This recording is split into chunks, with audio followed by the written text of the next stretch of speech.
Alright guys, we're going to talk about changing from these moonies from only 88 to 91 trucks to the, well, I don't have it with me, but the cluster with the tach as well. That only comes from the 1991.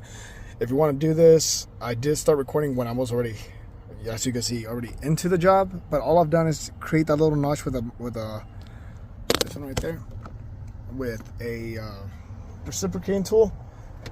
But remember, this only applies to the 1991 tach cluster and trucks that stem from 88 to 91, maybe, because they have this connector. If you have anything that does, if you have a connector that doesn't look anything remotely like this, this will not work. And also, I will be talking a lot. This whole video will pertain to how to do this, because you do need to change some of these connectors in here. So don't skip through it. But let's get started. I will be pausing and jumping through the video because I am learning as I go. So let's do it. Alright, so what I did right here was just kind of slide this connector out. That's why you need to cut that relief. If anything, I might cut a little bit more. I'll cut down like this, like that. That's probably what the next follow shape I could do, so I could actually get to these pins and de-pin this whole thing. But alright, that's gonna be my next process. Alright, so my other video stopped cutting, but as you can see, cutting that relief allows you to have this much slack, which you will need to be able to access these pins. Remember the orientation. These little nubs are on the bottom part. This flat top with nothing on it is the top. Don't forget that. Obviously, it self-aligns once you install it. It slides back into place. But let's continue. Alright, the next part is to remove this back sheathing. As you can see, there's this little tab and that little tab right there. Just pull them out. So from this point of view, you'd be pulling this one up north, this one down south, and then it will slide right out. Alright, the next thing you do is take this little comb thing out. It does come out like this, outwards from the top. So that's a little thing. Remember, I'm also recording it for my reference, so I know how I took it out. So this is the top part. There's also one on the bottom. I need to read the schematics, so I'm pretty sure all the wires that need to be changed are up here. So I do need a flash for this. So in order to depin this, in this case I am depinning B15, if I remember correctly. You need to put a cotter pin. This is a cotter pin. Slide it into that box. So you see how like that on the bottom row, the terminal's on the right side right here. Like you can see the silver to the right side of my nail. I guess it depends where you're. Okay, for the cotter pin. And the cotter pin, you can see in between the plastic and the cotter pin, there's the pin right there. These silver things that you see. So what you do is that you push that in there. At the same time, you're pushing the cable in, like towards the cotter pin. What that does is that it disengages the lock that's in here. And at the same time, you're pushing down. It's kind of weird, right? You're pushing up to disengage, but down to push out. And once it disengages, you'll start seeing it come out. As you can see, that's silver. The pins start to come out compared to the rest of the black cables. So let me go and take that out, and I'll redo it, because I think this is where the tach wire is going to go. So yeah. Alright, here we go.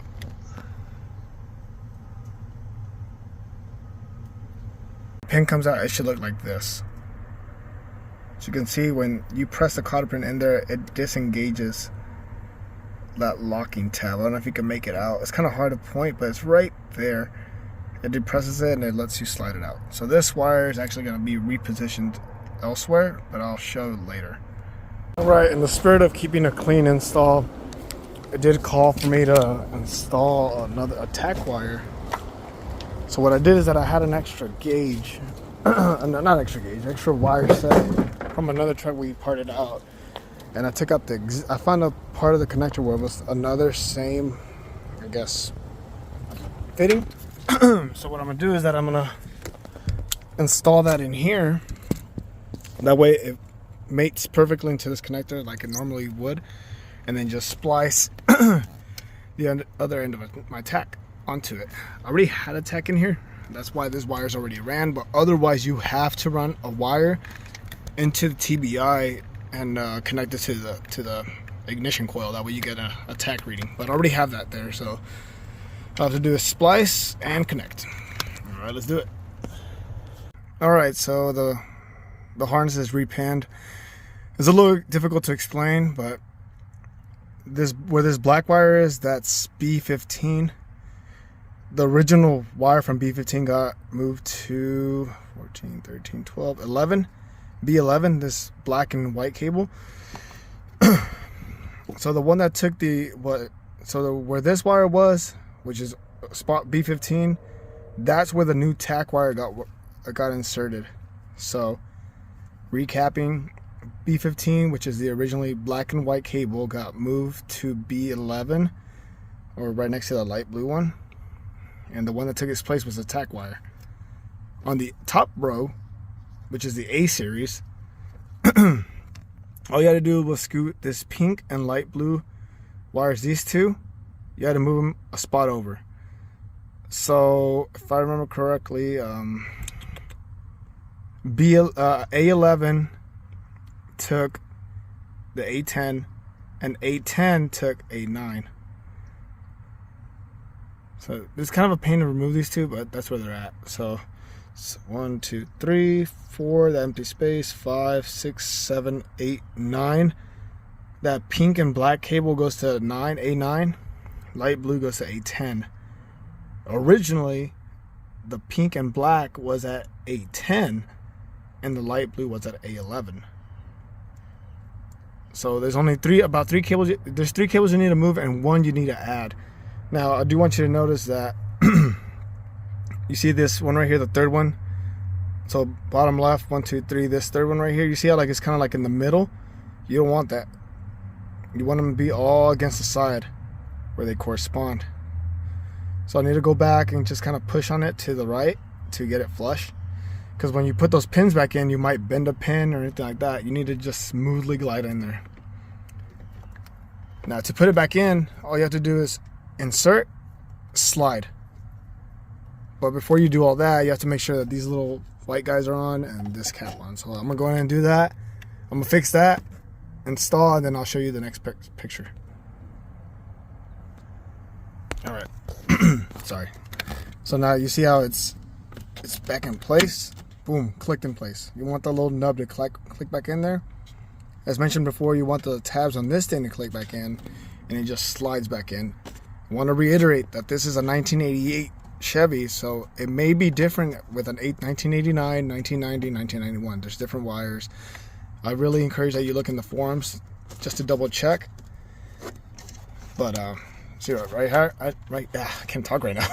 So right here, what I'm trying to do is get some slack on this black cable, so it's not under tension all the times. So right now it feels, that's fine right there. All right, there we go. All right, sweet. So now I just need to plug it back in and test it out, make sure the gauges work. I did have an issue with my old gauge cluster where the PSI for the oil was always peaked. So I don't know if that was from wiring issue, because this is not the original engine harness. This is a 1988, but it does have a 1991 engine harness, so that may be an issue. But let me go and plug this in and see what's up. All right, like you can see, this is now fully installed. Apparently it is a wiring issue because it's still doing the same thing on this cluster, so I need to figure that out. I still need to see if that works. That looks like it works. The voltmeter, gas gauge. How about maybe this? I don't know. We'll see if that's accurate. You can see the tack works. There you go. I don't know why is this so blurry. Focus. Come on. And then yeah, speedometer. But as far as I know, that should be it. Let me see if that brake light. So it does get okay. So I'm still having issues with the brake lights, but other than that, this cluster is installed. I still need to put everything back together. But yeah, it's actually a really simple install. The hardest part would be the pinning aspect. This literally has to change nothing.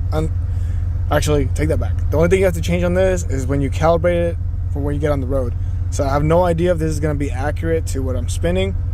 I know my original cluster was, but the only thing I'll know that by just going, driving, and putting my GPS on, see if it matches. But all right, guys, that's it. Sorry, it's not. There we go. Yeah. But yep, that's it. It's actually pretty simple install. I'm about to put everything back together, and I have something else to figure out. I need to figure out why this guy doesn't want to work anymore. It used to flash, but now it doesn't do anything, and that's another issue. But all right, take care.